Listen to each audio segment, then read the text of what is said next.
అస్సలాముఅలైకుం. Hello everyone. ఎలా ఉన్నారండి అందరూ? Welcome to JICA treats. ఈరోజు నేను చాలా స్పెషల్ అండ్ యూనిక్గా ఉండే ఒక స్వీట్ రెసిపీ చెప్పబోతున్నానండి. అదే పంకిన్ హల్వా. ఎప్పుడూ మనం పంకిన్ని కూరలకే వాడతాం కదండి, కానీ ఒక్కసారి పంకిన్తో ఇలా హల్వా చేసి చూడండి, చాలా బాగుంటుందండి.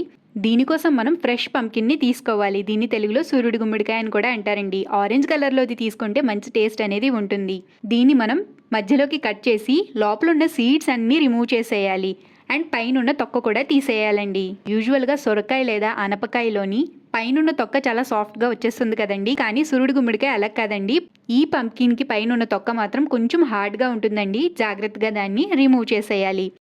పంకిన్ అనేది హెల్దీ వెజిటేబుల్ అండి. ఇందులో vitamin A, C, potassium, fibre బాగా ఉంటుంది.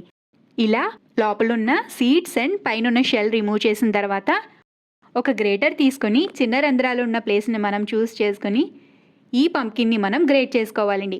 గ్రేట్ చేసుకున్నప్పుడు చాలా నెమ్మదిగా జాగ్రత్తగా చేయండి, లేదంటే మన చేతులు కొట్టుకుపోతాయి, ఇంజురీస్ అయ్యే అవకాశం ఉంటుంది. సో చాలా జాగ్రత్తగా చూసుకుని గ్రేట్ చేసి పక్కన పెట్టేసుకోండి. ఇప్పుడు మనం ఒక ప్యాన్ని తీసుకొని అందులో నెయ్యిని మనం యాడ్ చేసుకుని డ్రై ఫ్రూట్స్ని మనం ముందుగా రోస్ట్ చేసుకోవాలి. నేను ఇక్కడ కాజు, చిన్న చిన్న ముక్కలుగా కట్ చేసుకున్న బాదం అండ్ మీకు అవైలబుల్లో ఉన్న ఏ డ్రై ఫ్రూట్స్ అన్నా యూస్ చేయొచ్చండి. నేను ఇందులో pumpkin seeds and sunflower seeds and కిస్మిస్ ఈ డ్రై ఫ్రూట్స్ అన్నీ బాగా రోస్ట్ చేశాను. యూజువల్గా ఈ హల్వాకి డ్రై ఫ్రూట్స్ ఎక్కువగా ఉంటే బాగుంటుందండి, ఎందుకంటే హల్వా క్రీమీగా ఉంటుంది అండ్ ఈ నట్స్ మధ్య మధ్యలో క్రంచీగా తగులుతూ ఉంటే చాలా బాగుంటుందండి. సో డ్రై ఫ్రూట్స్ ఎక్కువగా వేసుకోవడానికి ట్రై చేయండి. డ్రై ఫ్రూట్స్ అన్నీ మనవి గోల్డెన్ కలర్ బ్రౌన్ వచ్చేంత వరకు రోస్ట్ చేసుకుని తీసి పక్కన పెట్టేసుకోండి. ఇప్పుడు మనం అదే ప్యాన్లో ఈ గ్రేట్ చేసుకున్న పంకిన్ని వేసి రోస్ట్ చేయాలి. ఈ పంకిన్ని మనం పచ్చివాసన పోయి దగ్గర పడేంత వరకు నెయ్యి వేసుకుని రోస్ట్ చేసుకోవాలి. పంకిన్లో సహజమైన తీపి రుచి ఉండడం వలన షుగర్ కూడా తక్కువ పడుతుందండి, కానీ రిచ్ టేస్ట్ ఉంటుంది. ఇమ్యూనిటీ పెంచడంలో, డైజెషన్ మెరుగుపరచడంలో కూడా ఇది చాలా సహాయపడుతుంది. యూజువల్గా ఇది కర్రీస్కి వాడడమే మనకి తెలుసు, కానీ ఈ స్పెషల్గా ఈ హల్వాని ట్రై చేయండి, అందరికీ నచ్చేస్తుంది. కుంకుమ పింపులో మిల్క్ వేసి నేను పక్కన సైడ్కి పెట్టేస్తున్నాను. పంకిన్ మనది దగ్గర పడిపోయింది కదండి. ఇప్పుడు ఇందులో 1.5 కప్ ఫుల్ ఫ్యాట్ అండ్ మీగడతో ఉన్న పాలును మనం ఇందులో వేసుకోవాలి.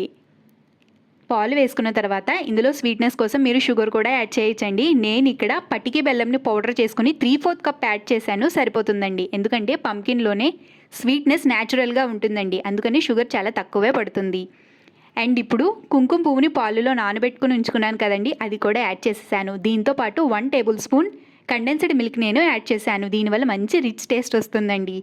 కండెన్స్డ్ మిల్క్ లేదా మీరు పచ్చి కోవాను కూడా యూస్ చేయండి, అప్పుడు కూడా చాలా టేస్టీగా ఉంటుంది.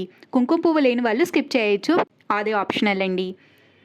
తర్వాత రోస్ట్ చేసుకున్న డ్రై ఫ్రూట్స్ అన్నీ వేసి ఒకసారి బాగా కలుపుకున్న తర్వాత ఇక్కడ ఒక స్పెషల్ టచ్ అండి, చిటికడు జాజికాయ పొడిని మనం వేసుకోవాలి. నట్మెగ్ అంటారు కదండి, దాన్ని గ్రేటర్ సహాయంతో చిటికడండి, ఎక్కువగా కాదు, గ్రేట్ చేసుకుని మనం ఇందులో కలుపుకోవాలి.